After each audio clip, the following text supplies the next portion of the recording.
ബ്രേക്ക്ഫാസ്റ്റിന് ഇതൊന്നും ഉണ്ടാക്കി നോക്കൂ, നല്ല അടിപൊളിയാണ്. നീർദോശയും കോളിഫ്ലവറിൻ്റെ കറിയും. നീർദോശയ്ക്കായി നമ്മൾ പച്ചരി വെള്ളത്തിലിട്ട് തലേന്ന് വെക്കണം. അതിലേക്ക് നാളികേരം ചേർത്ത് നന്നായി അരയ്ക്കുക. എന്നിട്ട് നല്ല വെള്ളം രൂപത്തിലാക്കി എടുക്കണം.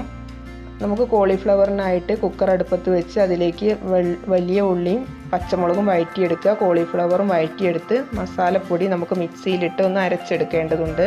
അപ്പോൾ മല്ലിയും മുളകും വറുത്ത് പൊടിച്ചിട്ടുള്ള മസാലപ്പൊടിയാണ് ഞാനിതിൽ ചേർക്കുന്നത്. അതിനാവശ്യമുള്ള മുളക് പൊടി, മഞ്ഞൾപ്പൊടി, പെരിഞ്ജീരകത്തിൻ്റെ പൊടിയും ചേർത്ത് നന്നായി അരച്ചതിന് ശേഷം ഇതിലേക്ക് ഒഴിച്ച് കോളിഫ്ലവർ ഒന്ന് വേവിച്ചതിന് ശേഷം വേണം നമുക്കിതിലേക്കൊന്ന് ഒഴിച്ച് കുക്കർ അടച്ച് വെച്ചിട്ട് വേവിക്കുക. എന്നിട്ട് നാളികേരം വറുത്തരച്ചതും കൂടി ചേർത്താൽ നല്ല അടിപൊളി കറിയാണ്.